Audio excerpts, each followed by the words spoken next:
Sure, look, it's I suppose it's a very satisfying feeling really when you open the eyes this morning and you realise that, yeah, you know, we've done what we set out to do, and that's, I suppose, the big feeling at the moment. It's just kind of just elation, and you know that you're going to be able to enjoy the next couple of days, and you're not going to be thinking about what if. You know, it's just real relief in relation at the moment. There was times in that game where Kilkenny looked like they were stealing the march on you. Obviously that second goal went in after the break. They were 6 points up, but the response after that was something else from yourselves. Yeah, look, the response was very good. It was maybe like I won't say a flick of a switch, but it was maybe something like, you know, like you went in and lads goes, right, you know, realise it's, you know, 25 minutes, half an hour, you're now to, it's nowhere never really, and to be fair, lads stood up all over the field, you know, or some of our forwards, they were immense. So Peter was unbelievable at that stage, you know, and the fairness thing, we got on top of their puck out, which was the big thing. Had a little bit of a breeze with us, and you know, really got on top of their puck out and started winning ball there in our half back line, and you know, driving forward with it and getting good ball into the boys inside, and you know, they finished off the business, then, to be fair to them.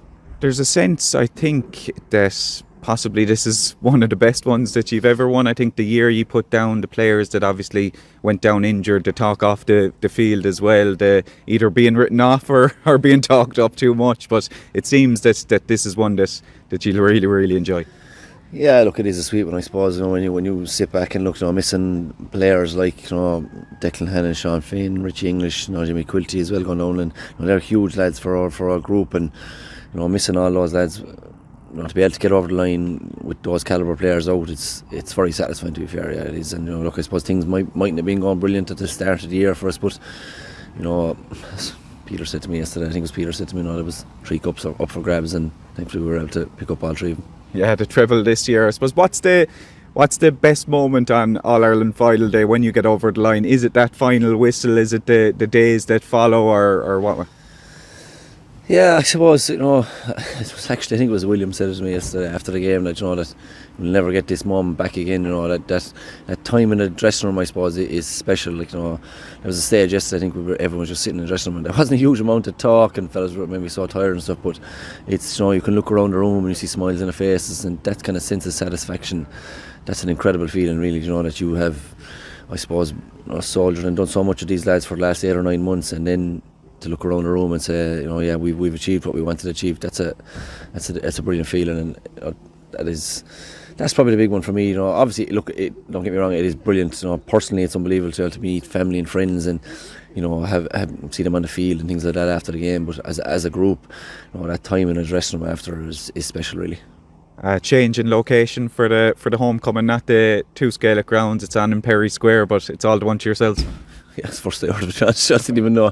But look, you know, I suppose these things are lovely for the Limerick supporters, and you know, even, you know, it's something that I remark a lot going in on the bus, you know, when we're in Dublin, wherever we are. You know, you see, you know, obviously you're going in on the bus, maybe with a guard escort, and you see all the fans and stuff, and nearly every day it's more Limerick people that you see. And yesterday again, it was a huge thing for me driving in. Anyone you were seeing, it was 90% Limerick people in on the streets and waving at the bus, and that, you know, you do feed off of that kind of stuff. I suppose you just get an extra little boost and maybe a feel of confidence that, you know, there is a lot of Limerick people here and they're going to help us push over the line. So it's lovely to be able to do these things, you know, and hopefully we'll have a good evening there tonight.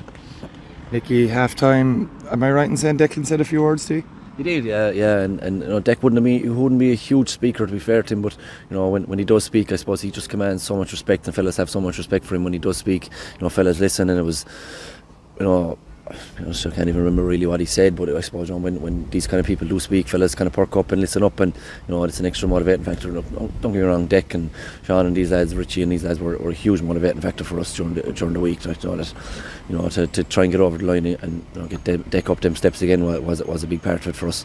You were watching the lads in that last 20 minutes, 25 minutes from a great vantage point, in a sense. Are you even marveling seeing what's going on in front of you at times? Yeah, so I can remember Peter threw over a ball there from 65 right in the sideline there under the Hogan stand, and I remember thinking, jeez, when he hits it, obviously you don't know if it's going over. The roar of the crowd tells you it's going over, and Cathal Neal did the exact same from the other side, and I think Dave Reedy put one over from the other side as well. And you just, I suppose, it kind of fills you with confidence. You stand up a bit taller when these things happen, and you know, like I said, it was a joy to watch there for 15 minutes. It's your 5th All-Ireland title. You know, as a kid, I'm sure, like all of us, did dream of playing in Croke Park number 1, playing in All-Ireland final number 2. To win 5 must be some feeling. Yeah, look, it's Oh, it's things that you could never dreamt of, you know. Like I said, when you were growing up as a child in Limerick, all you wanted to do was play for Limerick and, you know, play in Croke Park and win All Ireland, and, you know, to be standing here now having won 5, I suppose we don't really appreciate it, to be honest, until this is all long gone. Maybe looking back we'll appreciate it then, but personally, it's obviously it's great to be able to, you know, have my son there on the field with me after, see him running around the place, and, you know, be able to lift the cup with him after. It's an incredible. These are memories, I suppose, that we'll